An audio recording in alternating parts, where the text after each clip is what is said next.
Alors, à quelques jours du conseil présidentiel qui devra se tenir à Thiès, nous avons eu l'opportunité de faire le bilan d'un programme extrêmement important, SMI Business Loop, que nous avons mis en œuvre avec la coopération allemande, la GEZ,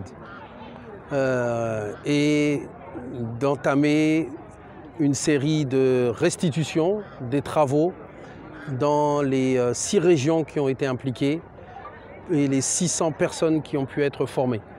À Thiès, c'est près de 140 entrepreneurs qui ont été formés sur Thiès, Tivaouane, Mbour, dans la stratégie SMI Business Loop. Le bilan, c'est surtout que avant tout, avant le financement, avant quoi que ce soit, c'est le coaching, l'accompagnement qui permet d'obtenir des résultats. Et les résultats sont probants, ils parlent d'eux-mêmes.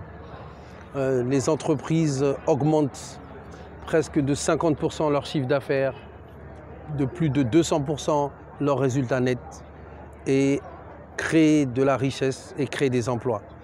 Donc pour nous, c'est important parce que le chef de l'État souhaite rendre efficace le mécanisme d'accompagnement. C'est important de montrer que l'accompagnement commence par le coaching des entrepreneurs et que ça leur permet de grandir et de se développer et d'avoir plus facilement accès aux différents mécanismes de financement qui peuvent exister. C'est vrai que l'accompagnement, il y a beaucoup de choses. On accompagne les entreprises à se formaliser, on accompagne les entreprises dans la comptabilité, on accompagne les entreprises dans le marketing, dans la gestion de leur stock. Gérer une entreprise, c'est pas simplement vendre et acheter. Gérer une entreprise, c'est gérer son personnel, c'est gérer sa comptabilité, c'est gérer des ressources humaines, c'est gérer des contrats. C'est tout ça, gérer une entreprise. Et souvent, lorsqu'on demande à une entreprise quel est ton problème, il va dire mon problème c'est le financement. Alors que le financement, souvent, c'est juste la conséquence. La conséquence d'une gestion de l'entreprise qui n'est pas maîtrisée. La conséquence d'une absence de comptabilité. La conséquence d'une mauvaise maîtrise de ses coûts. On dépense, on utilise de l'eau, de l'électricité pour stocker, on achète de la matière première, on forme son personnel. Tout cela n'est pas maîtrisé.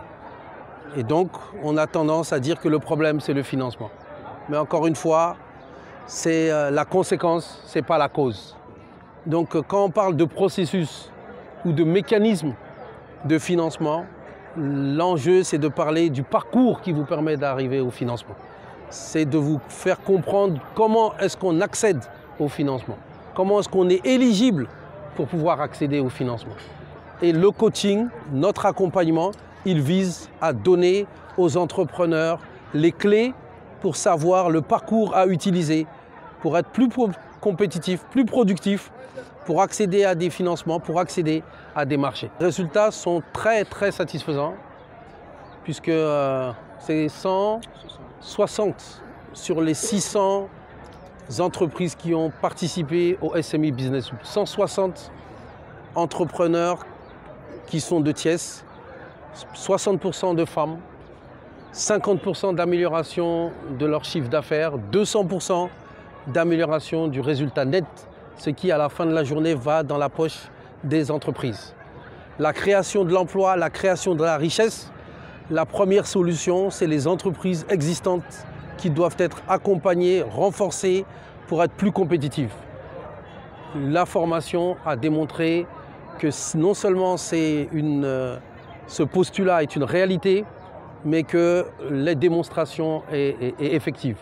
L'objectif, c'est de poursuivre, d'élargir, de mieux mettre en lien ce que l'on fait avec les autres mécanismes pour que ceux qui sont accompagnés puissent bénéficier des efforts du président pour avoir des outils de financement et Parce que ceux que l'on a, ce sont des futurs champions. En tout cas, même pas, parce que ceux que l'on a mobilisés, ce sont les entrepreneurs qui ont répondu à l'avis, à manifestation d'intérêt. Je pense que aussi les femmes sont au début et à la fin de tout. Et dans la transformation, dans l'entrepreneuriat, dans l'agroalimentaire, les femmes sont souvent d'excellentes entrepreneurs que l'on voit moins parce que leurs activités sont souvent informelles, elles ont des fois plus de difficultés à accéder à l'accompagnement. Mais je pense que c'est justice.